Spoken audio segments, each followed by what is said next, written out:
গাজীপুরের কালীগঞ্জের মক্কিনগরে মনোরম প্রকৃতিতে গড়ে উঠেছে আদর্শ দ্বীনি বিদ্যাপীঠ দারুল উলুম ঢাকা, যেখানে মমতার পরশে আমলি পরিবেশে গড়ে তোলা হচ্ছে আগামীর যোগ্য আলেম ও আলোকিত মানুষ। মুহাম্মাদুর রাসূলুল্লাহ ওয়াল্লাযীনা মা'আহু আশিদ্দাউ আলাল কুফফারি রুহামাউ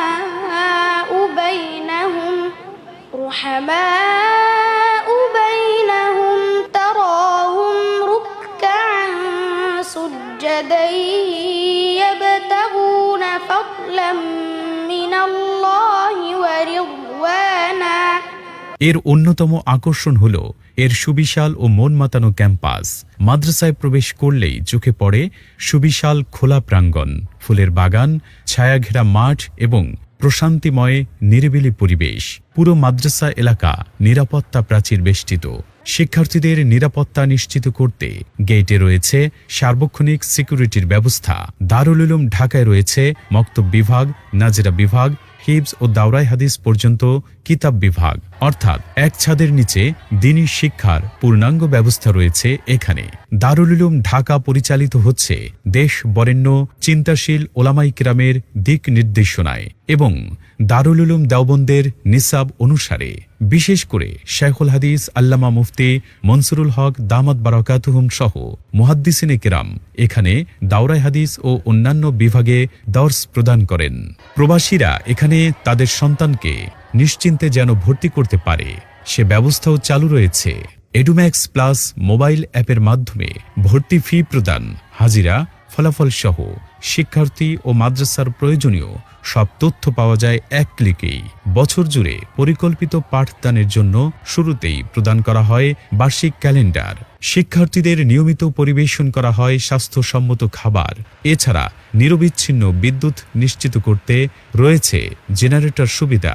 রয়েছে সমৃদ্ধ কুতুবখানা এবং আধুনিক কম্পিউটার ল্যাব। পড়াশোনার পাশাপাশি শরীয়তসম্মত খেলাধুলা ও শরীরচর্চার জন্য রয়েছে পর্যাপ্ত ব্যবস্থা। আর অসচ্ছল মেধাবী ছাত্রদের জন্য রয়েছে বিশেষ আর্থিক ছাড় ও সুযোগ সুবিধা। বিশেষ দ্রষ্টব্য, প্রবাসী এবং কর্মব্যস্ত অভিভাবকদের সন্তানদের সম্পূর্ণ দায়িত্ব গ্রহণ করে প্রতিষ্ঠানটিতে পড়াশোনার সুযোগ রয়েছে। তাকওয়া, মমতা এবং যুগোপযোগী শিক্ষার মিশেলে দারুল উলুম ঢাকা একটি আদর্শ মানুষ গড়ার দ্বীনি শিক্ষাঙ্গন।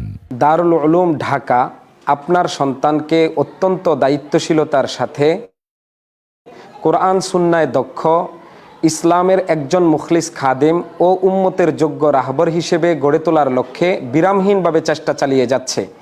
তাই আপনি আস্থাশীল হয়ে আপনার কলিজার টুকরা সন্তানকে আমাদের হাতে তুলে দিতে পারেন, যে সন্তান হবে আখেরাতে আপনার পুঁজি। আমাদের সঙ্গে যোগাযোগের ঠিকানা মক্কিনগর, বান্দাখোলা, কালীগঞ্জ, গাজীপুর।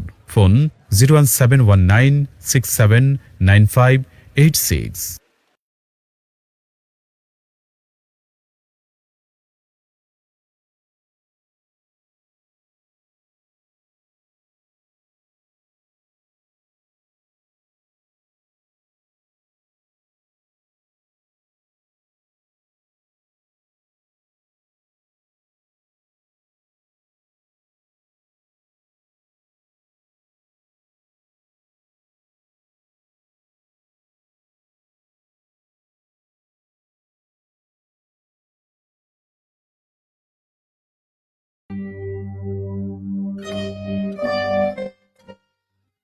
আসসালামু আলাইকুম।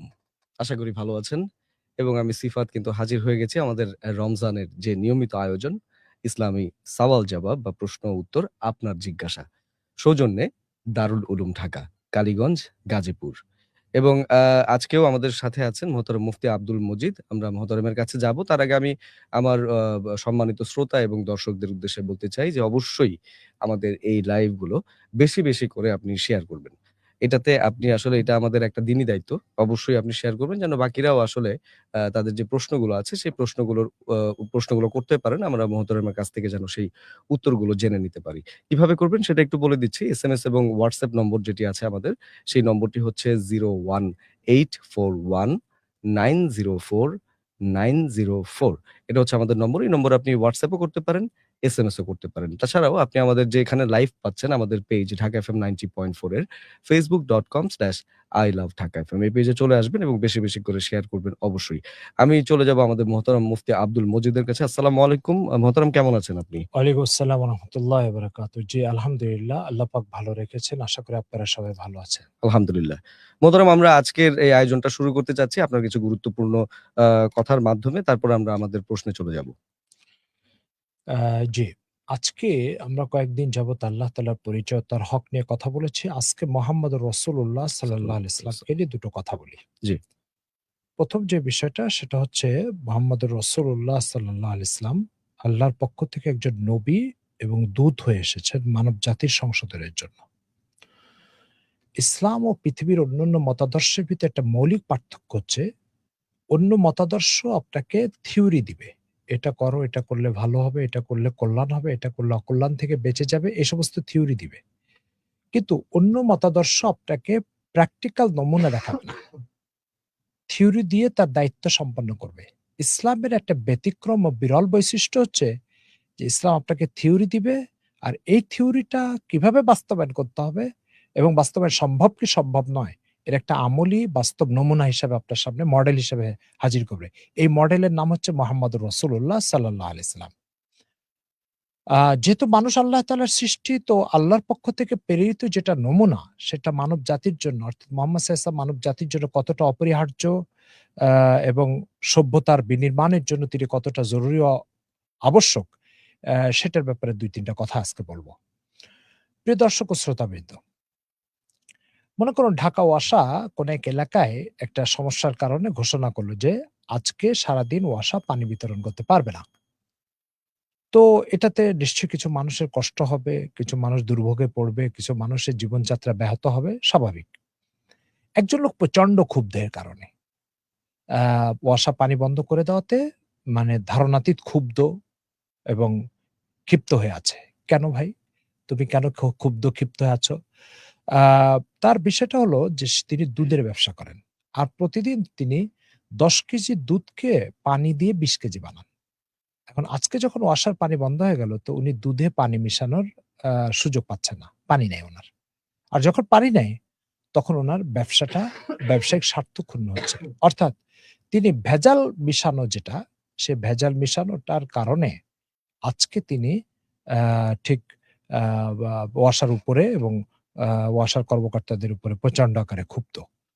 মোহতারাম হাজিরিন, এই যে ওয়াসার উপরে ক্ষুব্ধ হওয়ার কারণ হচ্ছে তিনি দুধে পানি মিশাতে পারছেন না, সে পানির রাস্তা বন্ধ হয়ে গেছে। এজন্য তিনি ক্ষুব্ধ। হাজার মানুষ এটাতে কষ্ট পাচ্ছে। তাদের গোসল বন্ধ, অজু বন্ধ, নামাজ বন্ধ, খাবার-দাবার বন্ধ, রান্না-বাড়া বন্ধ, সব বন্ধ। এটা তার পেরেশানি বা অস্থিরতার কারণ নয়। অস্থিরতার কারণ হচ্ছে তার দুধে পানি মেশানোর রাস্তা বন্ধ হয়ে গেছে। সুপ্রিয় দর্শক ও শ্রোতাবৃন্দ, এটা আমাদের সমাজ ব্যবস্থার মানে লাখো পদস্খলনের এক অতি ক্ষুদ্র একটা চিত্র আপনাকে আমি বললাম। মোহতারাম হাজিরিন, এখানে যে কথাটা আমি বলতে চাচ্ছি সেটা হচ্ছে মুহাম্মদ সাল্লাল্লাহু আলাইহি ওয়াসাল্লাম মানব সভ্যতার জন্য অপরিহার্য কেন? আল্লাহ রাসূল সাল্লাল্লাহু আলাইহি ওয়াসাল্লাম বলছেন, "তুমি রাস্তা দিয়ে হাঁটছো, এই রাস্তা দিয়ে তুমি সকাল ৮ টার সময় হাঁটতেছো, তো ৯ টায় যে যাবে, ১০ টায় যে যাবে, ১১ টায় যে যাবে তার কিছু হক আছে তোমার উপরে, কারণ তুমি তাদের আগে যাচ্ছ।" কি হক? বলছে এই রাস্তা দিয়ে যাওয়ার সময় কষ্টদায়ক জিনিস, যেটাতে মানুষ হোঁচট খেয়ে পড়তে পারে, কোমর ভাঙতে পারে, রাস্তায় কিছু পড়ে আছে যেটাতে আঘাত পেতে পারে, এগুলো সব সরায় দাও। এটা তোমার উপরে পরবর্তীদের আসা একটা হক। সুপ্রিয় দর্শক ও শ্রোতাবৃন্দ, আমি যাচ্ছি আমার অফিসে সকাল ৮ টায়। আমি যাচ্ছি আমার কর্মক্ষেত্রে। আমি যাচ্ছি একটা হসপিটালে। আমি যাচ্ছি আমার আ ওষুধ কিনতে। কিন্তু আল্লাহ রাসূল সাল্লাল্লাহু আলাইহি ওয়াসাল্লাম বলছে, তুমি যে উদ্দেশ্যে যাও না কেন, সে উদ্দেশ্যে যাওয়ার পথে তুমি মানুষের খেদমত, পরোপকারের মানসিকতা, মানুষকে কষ্ট থেকে বাঁচানোর একটা চেতনা লালন করে তারপরে তুমি পথ চলা শুরু করো। সুপ্রিয় দর্শকবৃন্দ, এটা হচ্ছে মোহাম্মদুর রাসূলুল্লাহ। আজকে যে সমাজের মানুষ আ দুধে পানি মিশাতে না পেরে ওয়াসার কর্মকর্তার উপরে ক্ষুব্ধ, সে সমাজে এই ধরনের একজন সমাজ বিনির্মাণকারীর প্রয়োজন এবং তার রেখে যাওয়া শিক্ষা ও তার রেখে যাওয়া দিন সেটা কতটা অপরিহার্য আপনি সহজে অনুমান করতে পারছেন। মোহাম্মদুর রাসূলুল্লাহ সাল্লাল্লাহু আলাইহি ওয়াসাল্লামের এক বিরল বৈশিষ্ট্য হচ্ছে যে তিনি তার কর্মকাণ্ড দ্বারা নিজেকে সভ্যতার অপরিহার্য উপাদান হিসাবে স্বীকৃত করে গেছেন।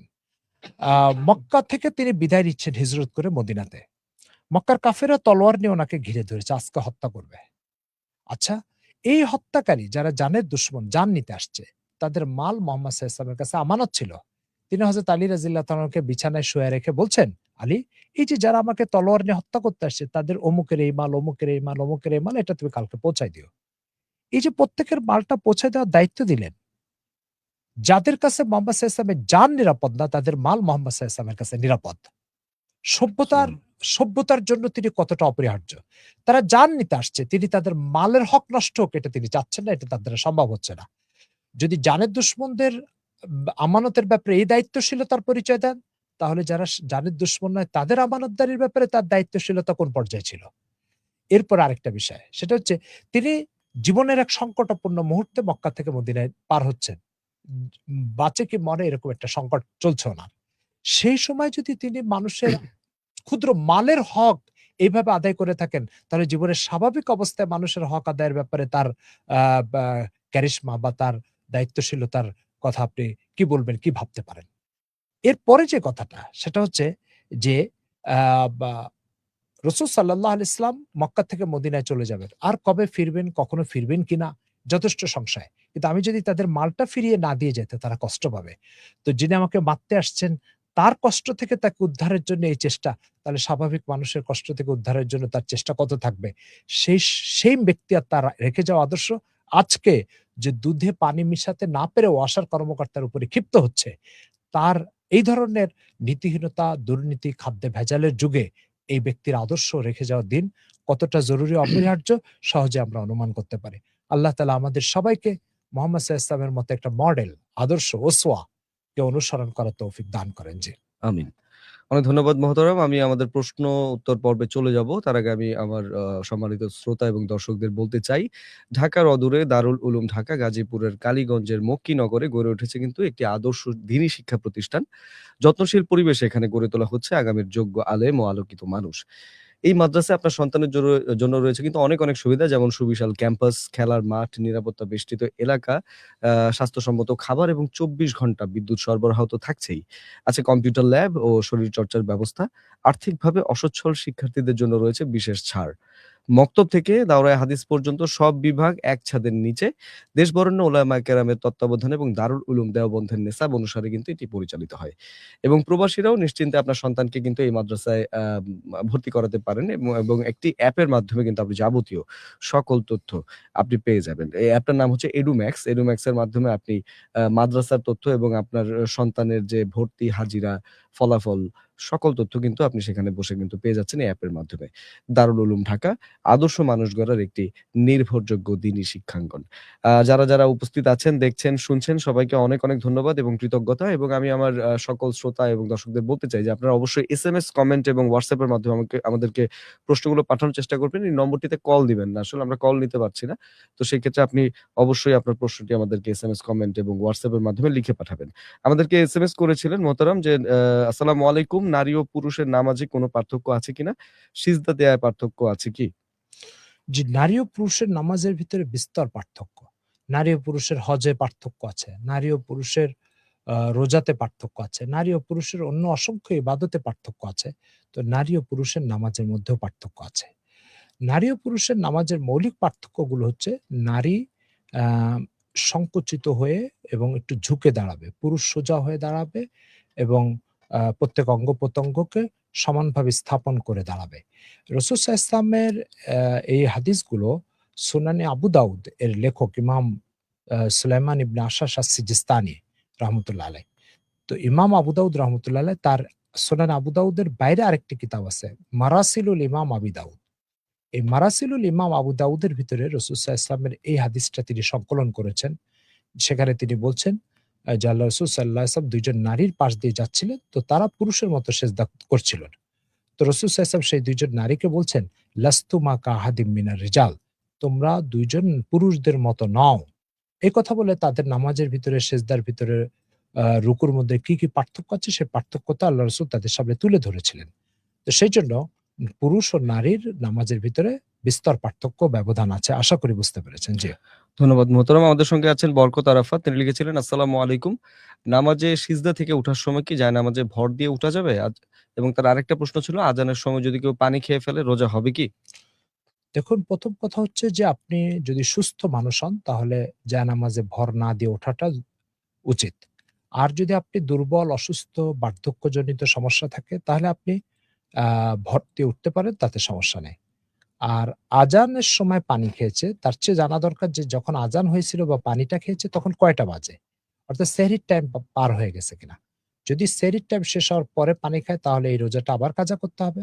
আর যদি সেহরির টাইম পার না হয় তাহলে তাকে এই রোজা অব্যাহত রাখতে পারে। জি। ধন্যবাদ মোহতারাম। আমাদের সঙ্গে আছেন এম জুনায়েদ আহমেদ। তিনি লিখেছেন, আসসালামু আলাইকুম মোহতারাম। মৃত ব্যক্তির রেখে যাওয়া ব্যবহৃত কাপড়গুলো ওয়ারিসদের মধ্যে কিভাবে বন্টন করতে হবে? এই বিষয়ে মোহতারামের নিকট সমাধান চাই। আল্লাহ তাআলা আপনাদেরকে উত্তম বদলা দান করুন। জি, শ্রোতাবৃন্দরা আমাদের আ দিনের এই আলোচনাটা খুব বেশি শেয়ার করে দিতে পারেন। হতে পারে আপনার শেয়ারের দ্বারায় আপনার ফ্রেন্ড লিস্টে যারা আছে তারা এই অনুষ্ঠানটা শুনে জীবনের কোনো গুরুত্বপূর্ণ পাথেয় সংগ্রহ করবে যেটা তাকে দিনের উপরে চলতে উৎসাহিত করবে। এজন্য আপনি আমাদের এই অনুষ্ঠানটা শেয়ার করে দিতে পারেন। এটা সাদকায়ে জারিয়া সওয়াব হবে এবং ইলমে দ্বীন ও দ্বীনের জ্ঞান চর্চার আপনি সওয়াবে অংশগ্রহণ করতে পারলেন। আ আ ওনার প্রশ্নটা কি ছিল? উনার প্রশ্নটা ছিল যে মৃত ব্যক্তির রেখে যাওয়া ব্যবহৃত কাপড়গুলো জি। ওয়ারিসের মধ্যে আসলে কিভাবে দেখুন, বন্টন করবে? ইসলাম মানুষের অধিকারের ব্যাপারে এতটা সজাগ সতর্ক, পৃথিবীতে কোনো দিন ও ধর্মের মধ্যে আপনি মানুষের অধিকারের ব্যাপারে এইভাবে বিস্তারিত এবং দিক নির্দেশামূলক বক্তব্য আপনি পাবেন না। তার কারণ হচ্ছে ইসলাম আল্লাহর দিন। তো স্রষ্টার যে দিন সৃষ্টির উদ্দেশ্যে আসবে সেখানে সৃষ্টির প্রত্যেকটা অধিকারের নিশ্চয়তা থাকতেই হবে। নতুবা এটা স্রষ্টার দিন হবে কেন? তো ইসলামের মধ্যে আপনার এই বিষয়টা উত্তরাধিকার সম্পদ। এই উত্তরাধিকার সম্পদের ভিতরে জামা কাপড় এগুলো আছে।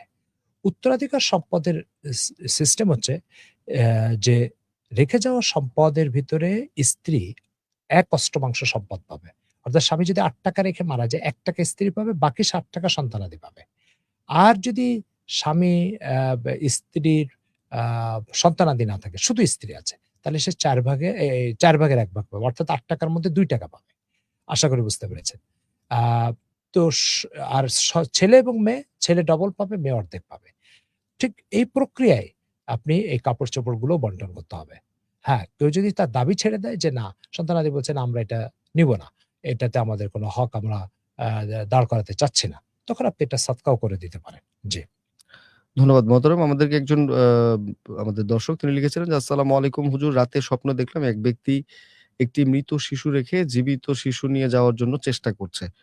আসলে তিনি সম্ভবত এটার ব্যাপারে জানতে চাচ্ছেন। তবে ব্যাখ্যা আমরা জানতে চাচ্ছেন না? ব্যাখ্যা জানতে চাচ্ছেন হয়তো। প্রিয় দর্শকবৃন্দ, আমাদের এই আয়োজনটা আসলে দৈনন্দিন জীবনে দ্বীনের উপরে চলার ক্ষেত্রে যে সমস্ত মাসলা-মাসাইল অর্থাৎ ইবাদতের সংক্রান্ত একটা জটিলতা, আপনি লেনদেন সংক্রান্ত একটা জটিলতা, দৈনন্দিন জীবনে আল্লাহর গোলামির ক্ষেত্রে আপনি একটা জটিলতার শিকার হয়েছে, সেগুলো আমাদেরকে শেয়ার করবেন, আমরা সেটা জবাব দিব। স্বপ্নের ব্যাখ্যাটা যেটা, এটা আমরা একটু এড়িয়ে চলার চেষ্টা করি ২ টো কারণে। একটা কারণ হচ্ছে স্বপ্নের ব্যাখ্যা শুধু আপনার ব্যক্তির সাথে সম্পর্কিত বিষয়, অন্যের উপকার হয় না। মাসলা-মাসাইল একজনের মাসলা থেকে হাজার জন উপকৃত হচ্ছে।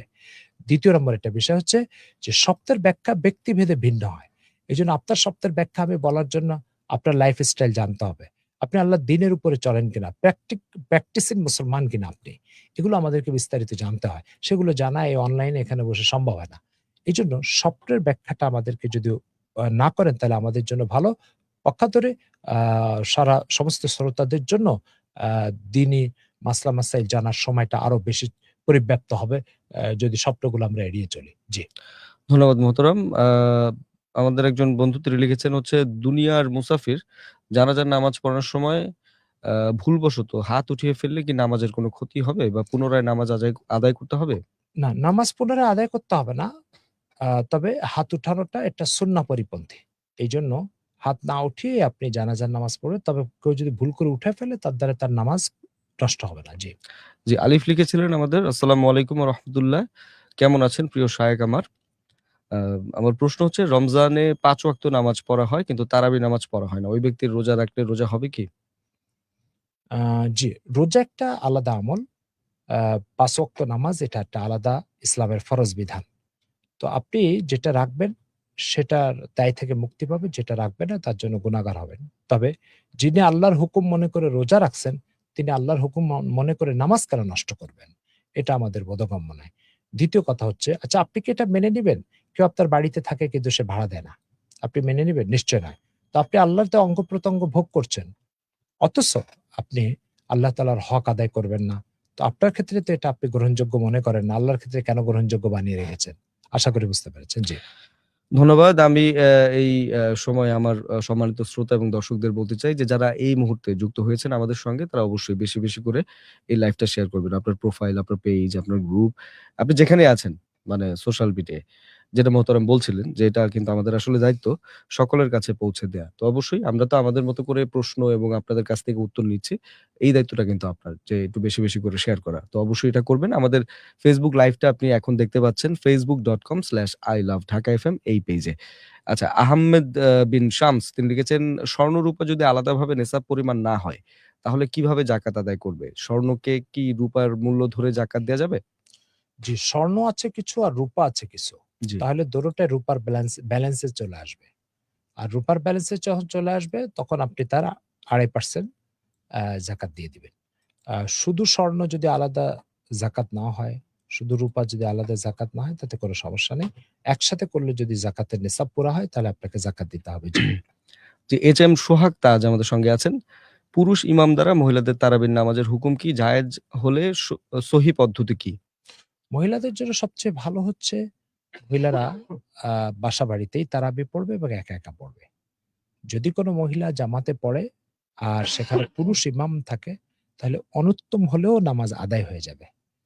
আর পুরুষ ইমামের পিছনে নামাজ পড়ার সিস্টেম হচ্ছে ১ম এ পুরুষ কাতার হবে।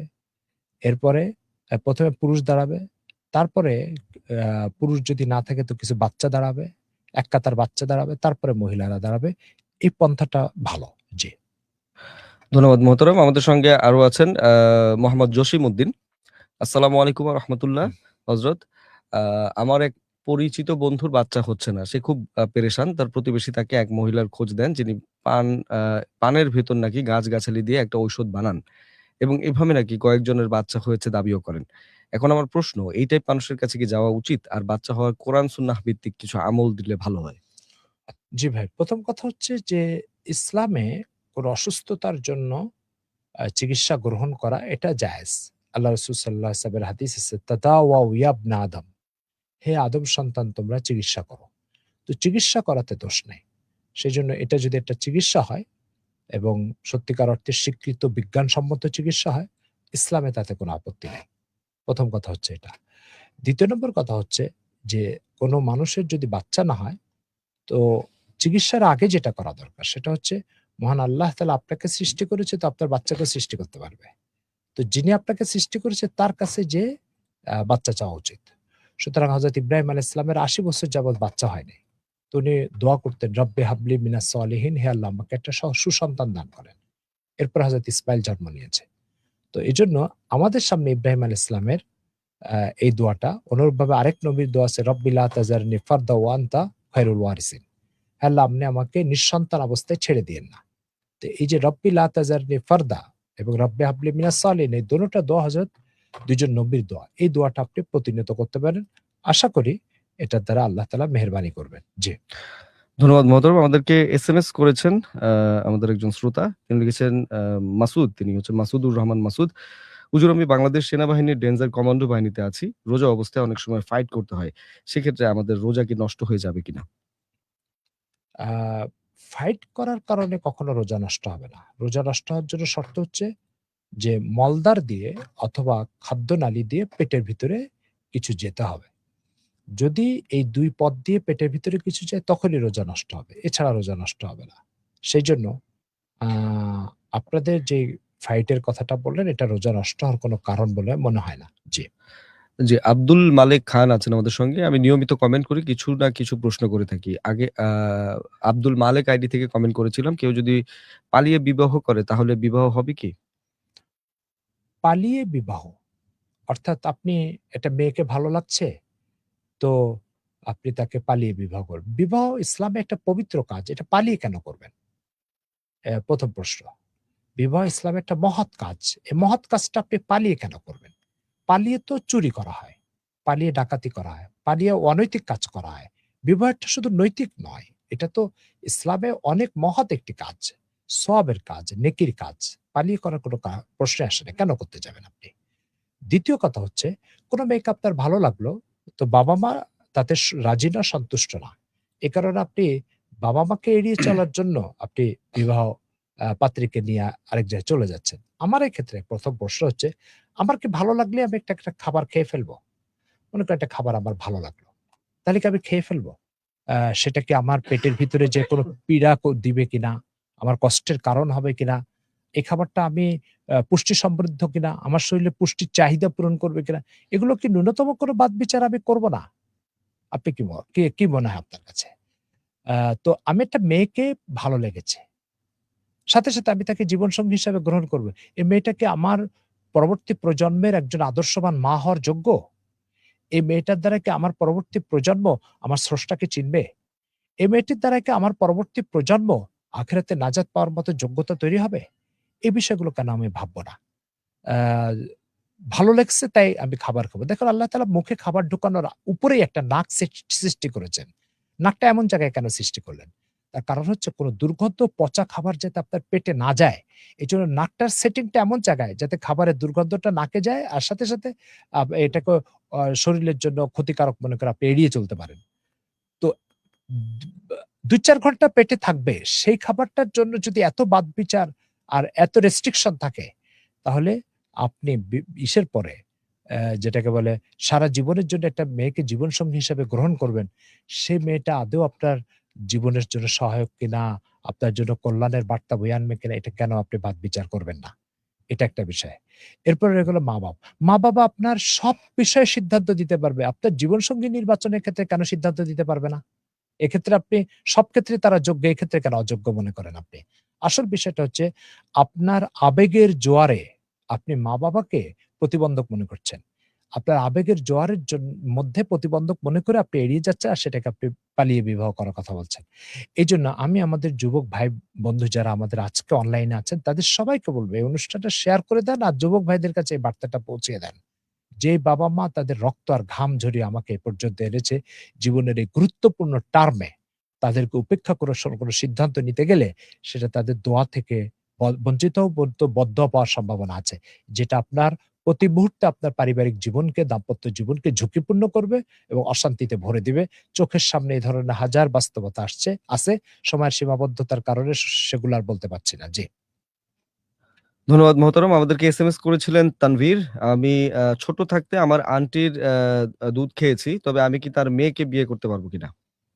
আপনি যদি ২ বছর বয়সের আগে দুধ খেয়ে থাকেন, তাহলে আপনি তার মেয়েকে বিয়ে করতে পারবেন না। কারণ সে আপনার দুধ বোন। একই মায়ের গর্ভে থেকে জন্ম নেওয়া অথবা একই মায়ের স্তন থেকে দুধ খাওয়া এক বাচ্চা আরেক বাচ্চাকে বিয়ে করতে পারবে না। এটা শরিয়াতে দুধ ভাই-বোনের অন্তর্ভুক্ত। সেই বিবাহ হবে না। যদি সেই বিবাহ কেউ জোর করে তাহলে সন্তান অবৈধ সন্তান বলে গণ্য হবে। সারা জীবন হারাম কাজে লিপ্ত থাকার গুনাহ হবে। জি। ধন্যবাদ মোহতারাম। আমাদের একজন বোন তিনি আসলে তার নাম প্রকাশ করতে চাচ্ছেন না। তিনি বলেছেন যে, "আসসালামু আলাইকুম মোহতারাম মেয়েদের অজুতে মাথা কতটুকু মাসাহ করতে হয়? গর্দান কিভাবে মাসাহ করতে হয়? না করলে গুনাহ হবে কিনা?" মাথা পুরাটাই মাসে করা এটা সুন্নত। তবে ৪ ভাগের ১ ভাগ করলে ফরজটা আদায় হয়ে যাবে। কিন্তু আমরা পুরাটাই মাথা মাসে করব। আ তো মাথার থেকে কাপড় সরিয়ে আ হাতের আঙ্গুলগুলোকে ২ ভাগ করবে। আ এই যে হাতটা আপনি দেখতে পাচ্ছেন আমি ক্যামেরার সামনে ওপেন করছি। এই যে এখান থেকে ২ হাতের অর্ধেক করবে। নিচের অর্ধেক, এই যে নিচের অর্ধেক যেটা, এটাকে দিয়ে এই যে ১ম এ মাথার মাঝখানটাকে এইভাবে মাসে করবে। আর অর্ধেক যে উপরের অর্ধেক বাকি রয়ে গেল, এই বাকি দিয়ে পিছন থেকে টেনে কপালের দিকে নিয়ে আসবে।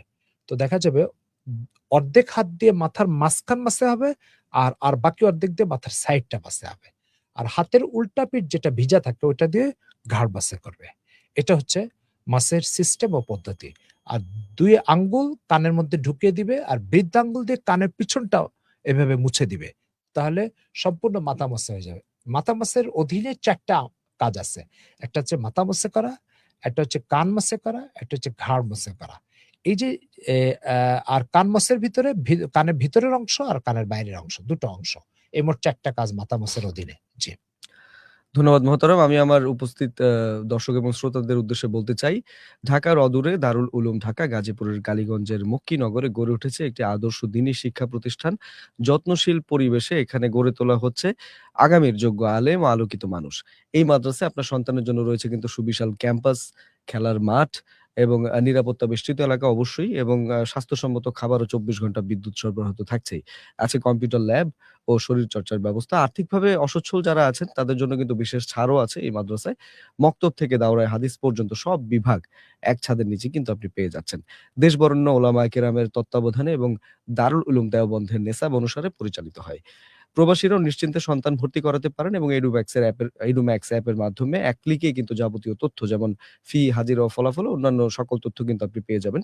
দারুল উলুম ঢাকা, আদর্শ মানুষ গড়ার একটি নির্ভরযোগ্য দ্বীনি শিক্ষাঙ্গন। আপনি শুনছেন এবং দেখছেন ইসলামী সওয়াল জবাব বা প্রশ্ন ও উত্তর, আপনার জিজ্ঞাসা সৌজন্যে দারুল উলুম ঢাকা, কালীগঞ্জ, গাজীপুর। আমাদের সাথে আছেন মোহতারাম মুফতি আব্দুল মজিদ। আমরা তার কাছ থেকে কিন্তু আপনার প্রশ্নের উত্তরগুলো কোরআন এবং সুন্নাহর আলোকে জানার চেষ্টা করছি। আমাদেরকে লিখেছেন ফয়েজ উদ্দিন, রোজা রাখার নিয়ত আরবি না পারলে বাংলায় পড়া কি রোজা হবে কিনা? নিয়তটা আপনি বাংলায় করবেন, আরবিতে করার প্রয়োজন নাই।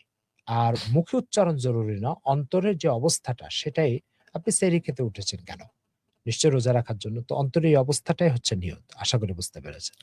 ধন্যবাদ মোহতারাম। আমাদের সঙ্গে আছেন মাহমুদুল হাসান আলামিন। ঈশার নামাজ পড়ে বিতির নামাজ পড়ে ফেলেছি। তারপর মনে হলো ঈশার নামাজ নষ্ট হয়ে গেছে। জানার বিষয় হলো উক্ত বিতরের নামাজের হুকুম কি? দেখুন, এশার নামাজ হচ্ছে মূল নামাজ, বেতেরের নামাজ হচ্ছে তার অধীনস্থ। মূলটা যখন বাতিল হয়ে যায় তো অধীনস্থটাও বাতিল হয়ে যায়। এইজন্য আপনাকে এশার নামাজ যদি বাতিল হয়ে যায় তাহলে আবার এশা পড়তে হবে, তারপর আবার বেতের পড়তে হবে। জি। ধন্যবাদ মহতারাম। একই ধরনের একটা প্রশ্ন করেছিলেন আমাদের চট্টগ্রাম থেকে মারিয়াম। তিনি লিখেছিলেন হচ্ছে, কেউ যদি এশার নামাজ শেষ করে বেতের নামাজ আদায় করে ফেলে, তাৎক্ষণিক তার মনে পড়ে যে তিনি তারাবি নামাজ পড়েন নাই। সেক্ষেত্রে আসলে হুকুমটা কি হবে? তখন সে তার করণীয় কি সে আসলে? সেক্ষেত্রে তিনি আবার তারাবির নামাজ পড়বেন। আ তারাবির নামাজ পড়ে তারপরে আ আবার বেতের পড়বেন। জি। ধন্যবাদ। আমাদের সঙ্গে আছেন আহমেদ বিন শামস। স্বর্ণরূপা যদি আচ্ছা, আমরা এই প্রশ্নটা পেয়েছিলাম, তিনি আবার লিখেছিলেন। যাই হোক, সাইদুর ইসলাম। এখানে জি, আরেকটা কথা জি, সিফাত ভাই, এই যে ভাই প্রশ্ন করলেন আমাদেরকে, জি, যে একজন মনে করছে যে তারাবির নামাজ পড়েন নাই। তারাবির নামাজ আ না পড়ে বেতের পড়ে ফেলেছেন। জি, বেতের পরে মনে পড়ছে যে তারাবির নামাজ তিনি জি। পড়েন নাই। আ সে ব্যক্তির যদি বেতের নামাজের ভিতরে মনে আসে এটা, তাহলে সে ২ রাকাত পড়ে সালাম ফিরায় তারপরে বেতের তারাবি পড়বে। আর আ পরে যদি সম্পূর্ণ বেতের পড়ে ফেলে, তারপরে কি আবার তারাবি পড়বে কি পড়বে না? এই বিষয়টা আমরা আগামীকালকে ইনশাআল্লাহ মাসলা জানিয়ে দেব। ইনশাআল্লাহ। জি। আ সাইদুর ইসলাম, মহিলার স্বামী যদি মারা যায়, কিছু মহিলা আ আচ্ছা, নাকের স্বর্ণ রাখে আর কিছু মহিলা খুলে ফেলে। আচ্ছা, কিছু মহিলা শরীরে স্বর্ণ রাখে এবং কিছু মহিলা খুলে ফেলে। আসলে কোনটা সঠিক? আমি কোয়েশ্চেন করছি। আ ভারতের আসাম থেকে তিনি প্রশ্ন করেছেন সাইদুর রহমান। জি, সাইদুর রহমান ভাই, উম আ মানে কোন মৃত লাশের গায়ে স্বর্ণ রেখে কবর দিলে না, এমন কিছু মহিলার বলছেন? স্বামী যদি মারা যায়, কিছু হুম, মহিলা আচ্ছা। দেখা গেছে যে তিনি স্বর্ণ রাখলেন। অথবা কিছু মহিলা খুলে ফেলেন, তার স্বামী মারা গেছে এজন্য। ইসলামী শরিয়াতে আ সাইদুর রহমান ভাই, আপনি আসাম থেকে শুনছেন। আ আ কিছু ইসলামী শরিয়াতে কোন স্বামী যদি মারা যায় তাহলে মহিলাকে ৪ মাস ১০ দিন ইদ্যত পালন করতে হবে। এই ইদ্যতের ভিতরে কয়েকটা বিষয় আছে। ১ নম্বর বিষয় হচ্ছে সাজসজ্জা পরিহার করবে। স্বর্ণ এবং গহনা পরা এটা সাজসজ্জার অন্তর্ভুক্ত। এজন্য স্বামী মারা যাওয়ার পরে এই সাজসজ্জা মোটেও গ্রহণযোগ্য নয়। আ সাদাসিধা কাপড় পরে কোন রঙিন এবং আকর্ষণীয় কোন কাপড় পরা জায়েজ নাই। এই অবস্থাটা ৪ মাস ১০ দিন তাকে অব্যাহত রাখতে হবে। এরপরে সে স্বাভাবিক অবস্থায় ফিরে আসবে। জি। ধন্যবাদ মহতারাম। আমাদের সঙ্গে আরো আছেন রতন আলী, মোহাম্মদ রতন আলী। আসসালামু আলাইকুম মহতারাম। আমি আল্লাহর শুকরিয়া আদায় সম্পর্কে জানতে চাই। কেননা আমার ভিতরে শুকরিয়া আদায় উঠে গেছে। কেননা আমার বয়স ৩৫, কোনো ভালো কাজ হয়নি। আ ১ম কথা হচ্ছে যে আল্লাহ তাআলার শুকরিয়া, এটা তো একটা নৈতিকতার গুরুত্বপূর্ণ পার্ট। নৈতিকতার গুরুত্বপূর্ণ পার্ট মানে একটা লোক আপনার জন্য বড় ত্যাগ স্বীকার করে কিছু কোন একটা কাজ করে দিল। সে ন্যূনতম ধন্যবাদ, জাযাকুমুল্লাহ, আল্লাহ তাআলা আপনার কল্যাণ করেন। ন্যূনতম এতটুকু কথা সে পাওয়ার যোগ্য। তো আল্লাহ তাআলা আপনাকে সৃষ্টি করেছেন। শুকরিয়া তার একটা হক। কোরআনে একটা আয়াতে আল্লাহ তাআলা বলছেন, "মা ইয়াফআলুল্লাহু বিআযাবিকুম ইন শাকারতুম ওয়া আমানতুম।" যদি তোমরা আল্লাহর শুকর আদায় করে এবং ঈমান নিয়ে আসো, তাহলে আল্লাহ তাআলা কেন তোমাদেরকে সাজা দিবেন? এই সাজার অর্থ হচ্ছে নিয়ামত ছিনিয়ে নেওয়া। এইজন্য আল্লাহ তাআলার যে কোনো নিয়ামত আপনার কাছে স্থায়ীভাবে টিকে থাকার স্বার্থেই, আপনার স্বার্থেই আপনাকে শুকরিয়া আদায় করতে হবে। প্রশ্ন হচ্ছে আপনি শুকরিয়া আদায় করেননি ৩৫ বছর বয়স আপনার এই যাবৎকাল। এজন্য আপনি আল্লাহ তাআলার কাছে ক্ষমা চান। আ উম বিনীতভাবে ক্ষমা চান। চোখের পানি ঝরিয়ে একান্তভাবে তওবা করেন। হতে পারে আল্লাহ তাআলা তিনি ক্ষমা করবেন। জি। ইনশাআল্লাহ। হৃদম খন্দকার তিনি লিখেছিলেন, "সেহরির সময় উঠতে পারিনি। ঘুম ভেঙেছে সকাল ৯ টার পর। তবে রোজা রেখেছি এবং নিয়ত করেছি। এক্ষেত্রে আমার রোজাটা হবে কিনা?" আ জি, সেহরি খাওয়া ফজিলতের কাজ, সওয়াবের কাজ। কিন্তু আপনি যদি না খান তবুও আপনার রোজা হয়ে যাবে। কিন্তু আ স সুযোগ থাকলে সেহরি আ এ এড়িয়ে চলা বা সেহরি না খাওয়া এটা উচিত নয়। জি। ধন্যবাদ মহতরম। আমার সম্মানিত শ্রোতা এবং দর্শকদের বলতে চাই, আপনাদের প্রশ্নগুলো আমাদের করতে পারেন 01841904904 এই নম্বরটিতে WhatsApp এবং SMS এর মাধ্যমে, এবং আপনি অবশ্যই আমাদের লাইভের নিচে কমেন্ট আকারে কিন্তু আপনার প্রশ্নগুলো করতে পারেন। যেখানে অনেক আমাদের শ্রোতা এবং দর্শকরা কিন্তু প্রশ্ন করছেন। আমাদের ঠিকানাটি হচ্ছে facebook.com/iloveঢাকাfm। ফয়েজউদ্দিন তিনি লিখেছেন, "রোজার রাখার নিয়ত আরবি না পড়লে বাংলায় পড়লে কি রোজা হবে কিনা?" যেটার উত্তর আমরা আসলে কিছুক্ষণ জি, আগে জি, জানলাম। আপনি বাংলায় পড়বেন কোন সমস্যা নাই। জি। জি, রিয়াজুল জান্নাত আছেন, "তারাবির নামাজ মহিলারা ঘরে পড়তে পারবে কিনা? প্লিজ একটু বললে ভালো হতো হুজুর।" আমরা এই বিষয়গুলো নিয়ে কিন্তু গত কয়েকদিনও হ্যাঁ, আলোচনা করেছিলাম। তারপরেও যদি মহিলাদের তারাবি তো ঘরেই পড়বে। কিন্তু একা একি পড়লে ভালো। বাকি কেউ যদি জামাতে পড়তে চায়, পর্দা মেইনটেইন করে, পর্দা রক্ষা করে করতে পারে। কিন্তু একা একা পড়লে ভালো। জি। জি, এমএস ইসমাইল আলী আছেন আমাদের সঙ্গে। "আসসালামু আলাইকুম। আমি সৈয়দ ইসমাইল আলী চট্টগ্রাম থেকে। তারাবির নামাজে ১ রাকাতে ২ টি সূরা পড়তে হলে দো দোনো সূরার শুরুতে বিসমিল্লাহ পড়তে হবে কিনা?" তারাবির নামাজ মানে যেহেতু আরকি ২ রাকাত করে পড়ে, তো হুম, সেক্ষেত্রে প্রতি সূরার আগে আসলে ২ টি সূরা মিলিয়ে পড়ার আগে প্রতিবার বিসমিল্লাহ বলতে হবে কিনা? জি। আপনি প্রতি সূরা যখন পড়বেন সেই সূরার আগে বিসমিল্লাহ পড়েই সূরা শুরু করবেন। জি।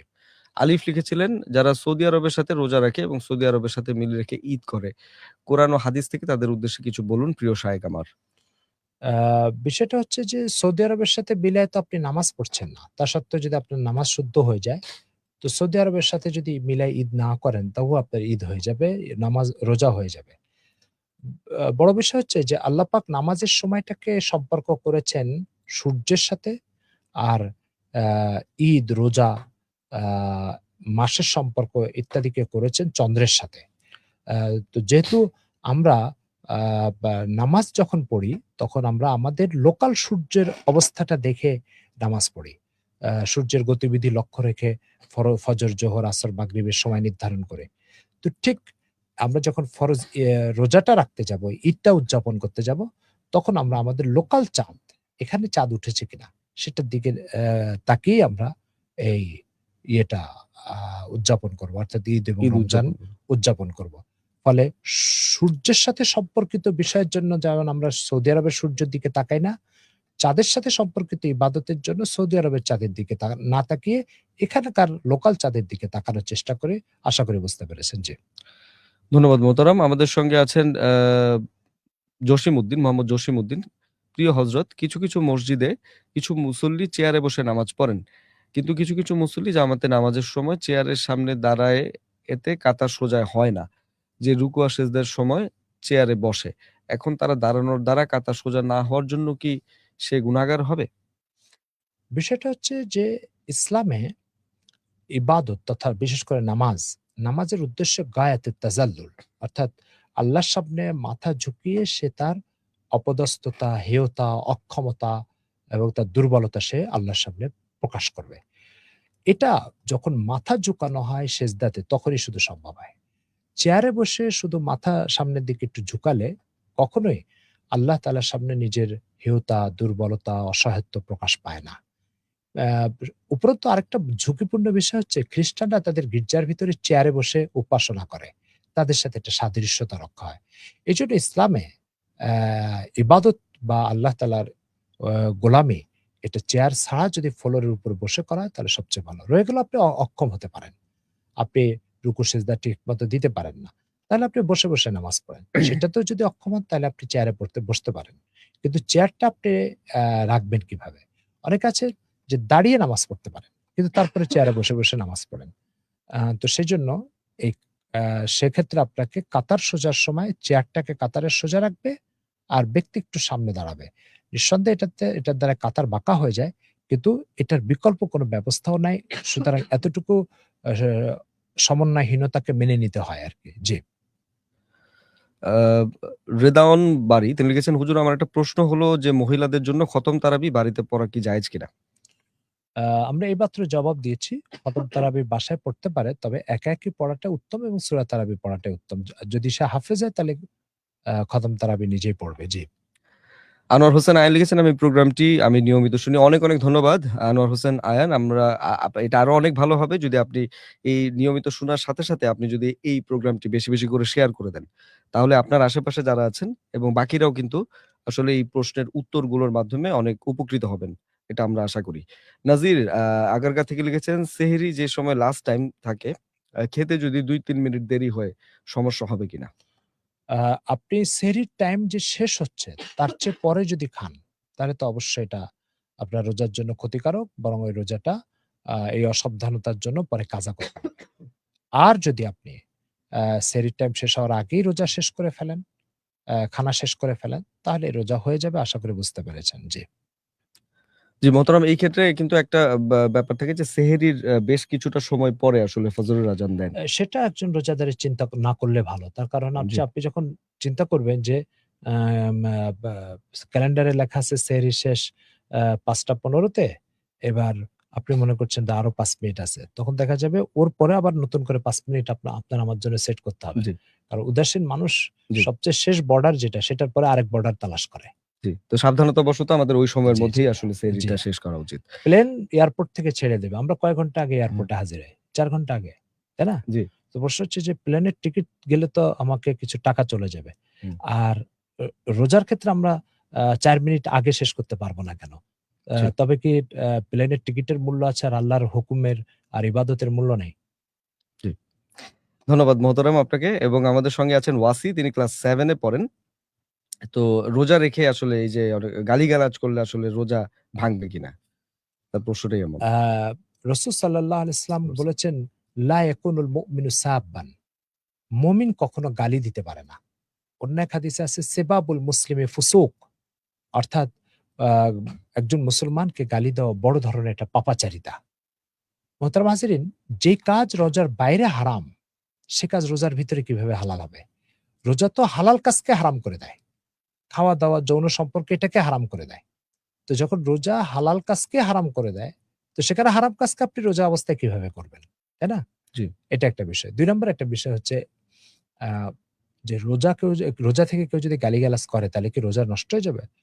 রোজা নষ্ট হবে না, ফরজ দায়িত্ব থেকে অব্যাহতি পাবে কিন্তু রোজার সওয়াব থেকে বঞ্চিত হবে।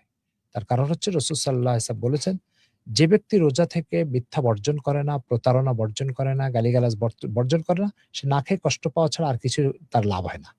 সুতরাং আপনি রোজার ফরজ দায়িত্ব থেকে হয়তো অব্যাহতি পাবেন। কিন্তু রোজা যে ধরনের আধ্যাত্মিক উন্নতি এবং আরো যত ধরনের সুফল প্রাপ্তির কারণ হয়ে থাকে, সেই সুফলগুলো থেকে আপনি বঞ্চিত হবেন। জি।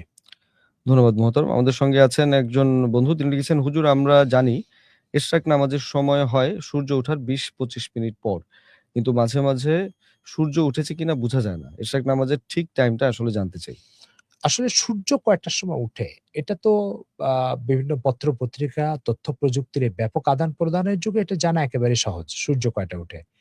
তারপরে আপনি ২০ মিনিট পরে এসব করতে পারেন, কোন সমস্যা নেই। জি। তো আজকে, কালকে একেক দিন সূর্য একেক টাইমে উঠতেছে। এজন্য সবচেয়ে ভালো এর জন্য নির্ধারিত একটা ক্যালেন্ডার, স্থায়ী একটা ক্যালেন্ডার বাসায় ঝুলিয়ে রাখতে পারেন। জি। মাসুদুর রহমান মাসুদ আছেন। "হুজুর অনেক জায়গায় শুনেছি বেতেরের সালাত ১ রাকাত পড়া যায়। অনেক সময় নাইট ডিউটিরত অবস্থায় নামাজ স্বল্প করতে ১ রাকাত পড়ি। সেটা কি ঠিক হবে কিনা?" না, বেতেরের নামাজ ৩ রাকাত। আর ইসলামে ১ রাকাত কোন নামাজ নেই। তো সেজন্য আপনাকে ৩ রাকাত বেতেরই পড়তে হবে এবং নাইট ডিউটি থাকলেও ৩ রাকাতই পড়তে হবে। জি। জি, এমডি আমিন এন আছেন। "হুজুর কোন আমল করলে পূর্বের সমস্ত গুনাহ মাফ হয়ে যাবে?" আ জি। ১ম কথা হচ্ছে রাসূল সাল্লাল্লাহু আলাইহি ওয়াসাল্লাম বলছে, "আত-তাইবু মিনায যামবি কামান লা যামবা লাহু।" যে ব্যক্তি গুনাহ করে তওবা করে, তার পিছনে আর কোন গুনাহ থাকে না। তো এইজন্য তওবা হচ্ছে পিছনের সব গুনাহ মাফের গুরুত্বপূর্ণ একটা কারণ। জি।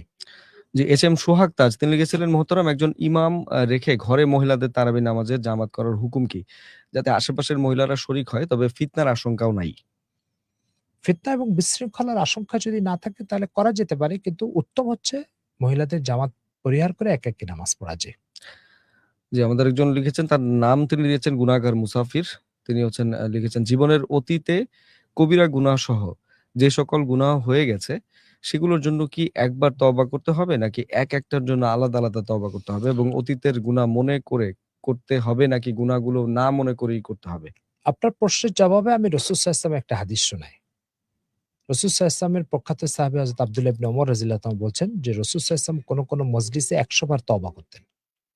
আর রাসূল সাল্লাল্লাহু আলাইহি ওয়াসাল্লামের ব্যাপারে ইসলামের একটা জরুরি বিশ্বাস হচ্ছে তিনি কখনো কোনো গুনাহ করতেন না। তাহলে যিনি গুনাহ করতেন না তিনি যদি ১০০ বার তওবা করেন প্রতিদিন প্রতি মুহূর্তে, তাহলে আপনাকে কতবার তওবা করতে হবে এটা আপনি অনুমান করতে পারেন। একটা বিষয়। ২ নম্বর বিষয় হচ্ছে গুনার কথা স্মরণ করে কি তওবা করবেন না এমনি তওবা করবেন?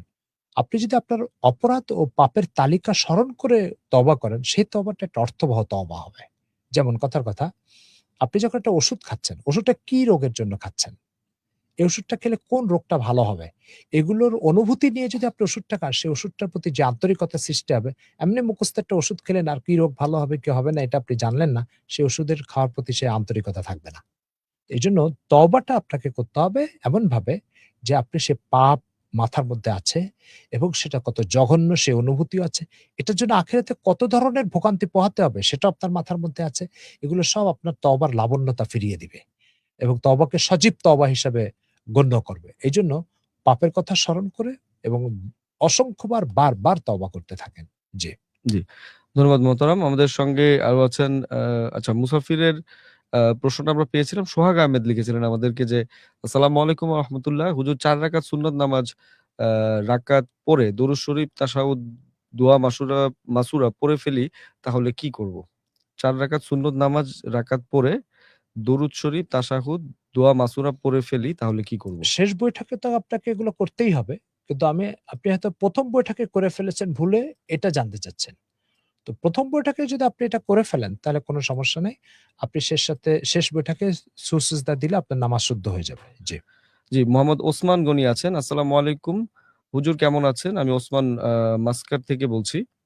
হুজুর, এদেশের মুফতিরা ফতোয়া দেয় যে স্থানে আছি এখান থেকে ১২ কিলোমিটার দূরে গেলে কসর নামাজ পড়তে হয়। আর আমাদের এখন আসলে কি করণীয়? আ দেখুন রাসূল সাল্লাল্লাহু আলাইহি ইসলামের আম সফরের ব্যাপারে রাসূল সাল্লাল্লাহু আলাইহি থেকে যেটা বর্ণিত আছে সেটা হচ্ছে ৩ দিনের পথ।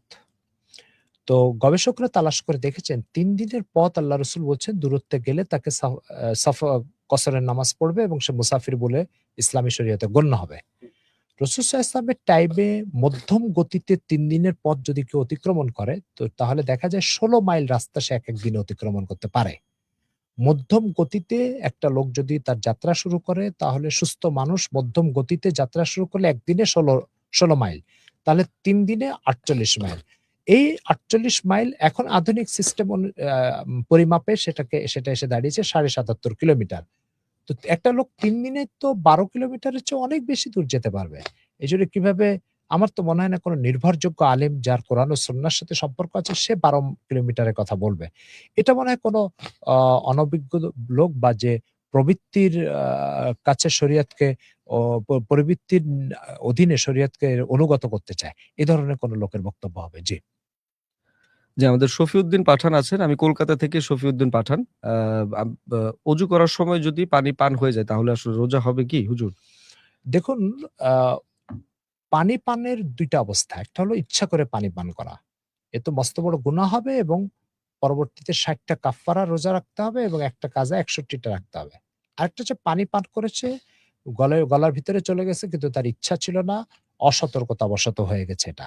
এটার জন্য তাকে শুধু আরেকটি রোজা কাজা করলেই হয়ে যাবে। কিন্তু এই রোজা যেটাতে পানি ঢুকছে, এটাকেও সে ভাঙতে পারবে না। এটাও সারাদিন না খেয়ে থাকতে হবে রোজার সময়ের মর্যাদা ও সম্মান রক্ষার জন্য। আর রমজানের পরে এই রোজাটা কাজা করতে হবে। শফিউদ্দিন পাঠান ভাই অনেক সুন্দর প্রশ্ন করেছেন। আ আপনি দেশের বাইরের থেকে দেখছেন, আন্তরিকতা রইল আপনার জন্য। আশা করি অনুষ্ঠানটা শেয়ার করে দিবেন যাতে সব বাংলা ভাষাভাষী দিনের এই কথাগুলো থেকে উপকৃত হতে পারে। জি।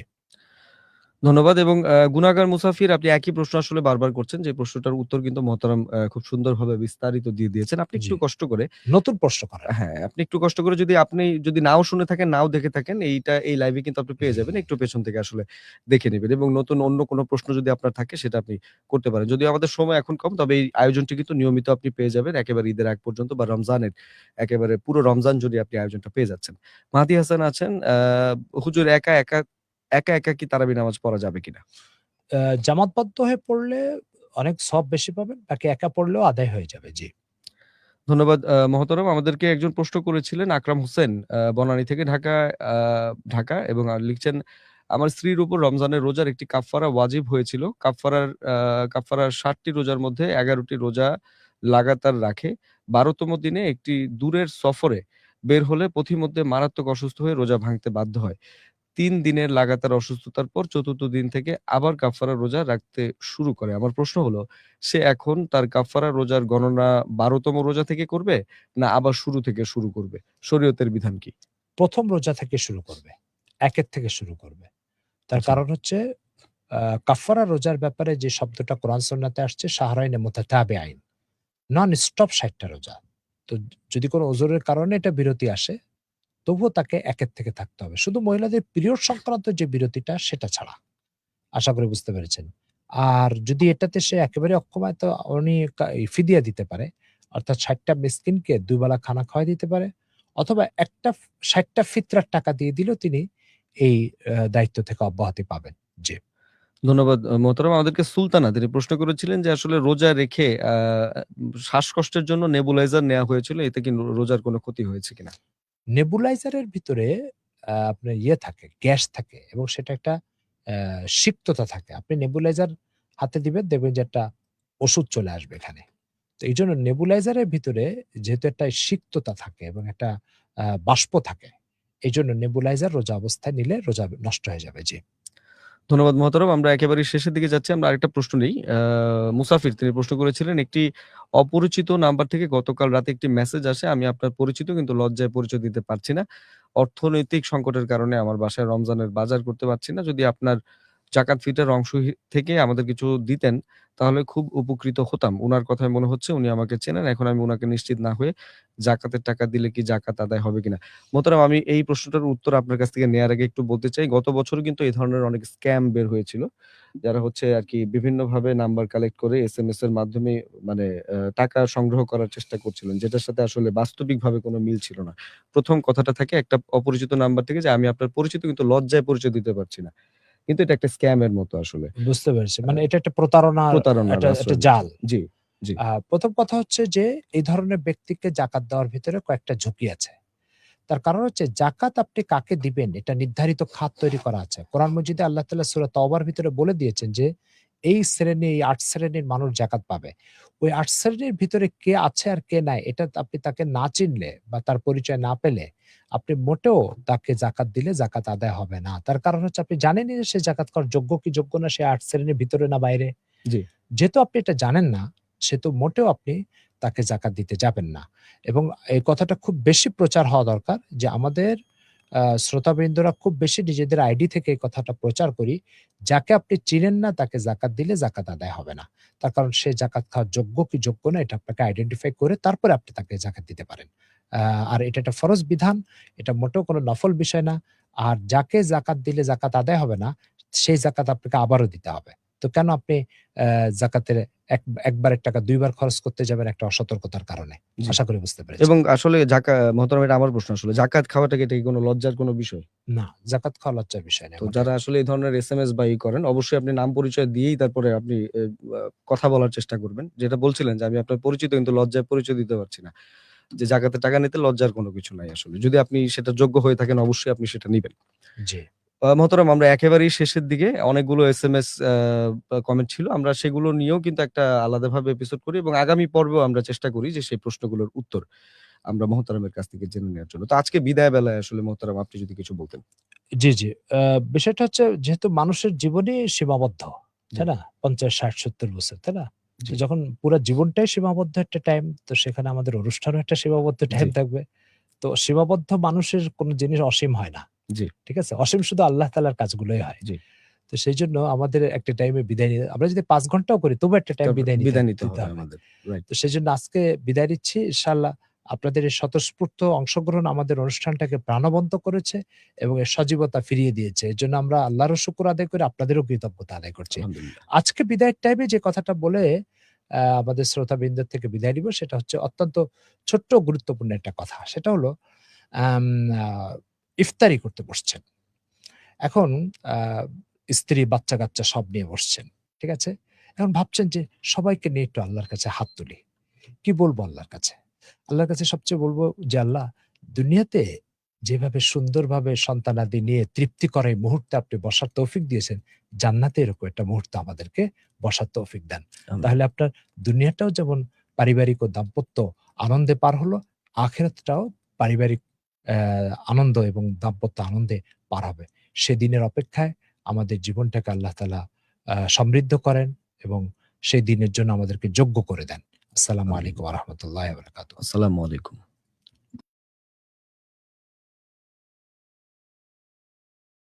গাজীপুরের কালীগঞ্জের মক্কিনগরে মনোরম প্রকৃতিতে গড়ে উঠেছে আদর্শ দ্বীনি বিদ্যাপীঠ দারুল উলুম ঢাকা, যেখানে মমতার পরশে আমলি পরিবেশে গড়ে তোলা হচ্ছে আগামীর যোগ্য আলেম ও আলোকিত মানুষ। মুহাম্মাদুর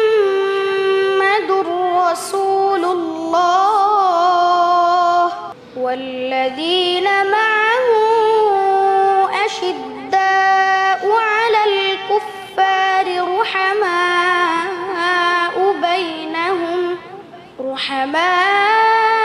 বাইনাহুম তারাহুম রুকআন সুজ্জাদান ইয়াবতাগুনা ফাদলাম মিনাল্লাহি ওয়া রিদওয়ানা।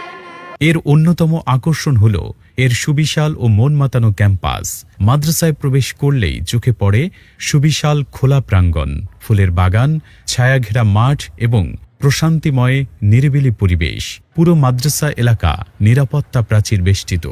শিক্ষার্থীদের নিরাপত্তা নিশ্চিত করতে গেটে রয়েছে সার্বক্ষণিক সিকিউরিটির ব্যবস্থা। দারুল উলুম ঢাকায় রয়েছে মক্তব বিভাগ, নাজেরা বিভাগ, হিফজ ও দাওরায়ে হাদিস পর্যন্ত কিতাব বিভাগ, অর্থাৎ এক ছাদের নিচে দ্বীনি শিক্ষার পূর্ণাঙ্গ ব্যবস্থা রয়েছে এখানে। দারুল উলুম ঢাকা পরিচালিত হচ্ছে দেশ বরেণ্য চিন্তাশীল ওলামায়ে কেরামের দিক নির্দেশনায় এবং দারুল উলুম দেওবন্দের নিসাব অনুসারে। বিশেষ করে শাইখুল হাদিস আল্লামা মুফতি মনসুরুল হক দামাত বারাকাতুহুম সহ মুহাদ্দিসিনে কেরাম এখানে দাওরায়ে হাদিস ও অন্যান্য বিভাগে দর্স প্রদান করেন। প্রবাসীরা এখানে তাদের সন্তানকে নিশ্চিন্তে যেন ভর্তি করতে পারে সে ব্যবস্থাও চালু রয়েছে। এডুম্যাক্স প্লাস মোবাইল অ্যাপের মাধ্যমে ভর্তি ফি প্রদান, হাজিরা, ফলাফল সহ শিক্ষার্থী ও মাদ্রাসার প্রয়োজনীয় সব তথ্য পাওয়া যায় এক ক্লিকেই। বছর জুড়ে পরিকল্পিত পাঠদানের জন্য শুরুতেই প্রদান করা হয় বার্ষিক ক্যালেন্ডার। শিক্ষার্থীদের নিয়মিত পরিবেশন করা হয় স্বাস্থ্যসম্মত খাবার। এছাড়া নিরবিচ্ছিন্ন বিদ্যুৎ নিশ্চিত করতে রয়েছে জেনারেটর সুবিধা। রয়েছে সমৃদ্ধ কুতুবখানা এবং আধুনিক কম্পিউটার ল্যাব। পড়াশোনার পাশাপাশি শরীয়তসম্মত খেলাধুলা ও শরীরচর্চার জন্য রয়েছে পর্যাপ্ত ব্যবস্থা। আর অসচ্ছল মেধাবী ছাত্রদের জন্য রয়েছে বিশেষ আর্থিক ছাড় ও সুযোগ সুবিধা। বিশেষ দ্রষ্টব্য, প্রবাসী এবং কর্মব্যস্ত অভিভাবকদের সন্তানদের সম্পূর্ণ দায়িত্ব গ্রহণ করে প্রতিষ্ঠানটিতে পড়াশোনার সুযোগ রয়েছে। তাকওয়া, মমতা এবং যুগোপযোগী শিক্ষার মিশেলে দারুল উলুম ঢাকা একটি আদর্শ মানুষ গড়ার দ্বীনি শিক্ষাঙ্গন। দারুল উলুম ঢাকা আপনার সন্তানকে অত্যন্ত দায়িত্বশীলতার সাথে কোরআন সুন্নায় দক্ষ, ইসলামের একজন মুখলিস খাদেম ও উম্মতের যোগ্য রাহবর হিসেবে গড়ে তোলার লক্ষ্যে বিরামহীনভাবে চেষ্টা চালিয়ে যাচ্ছে। তাই আপনি আস্থাশীল হয়ে আপনার কলিজার টুকরা সন্তানকে আমাদের হাতে তুলে দিতে পারেন। যে সন্তান হবে আখেরাতে আপনার পুঁজি। আমাদের সঙ্গে যোগাযোগের ঠিকানা মক্কিনগর, বান্দাখোলা, কালীগঞ্জ, গাজীপুর। ফোন 01719679586।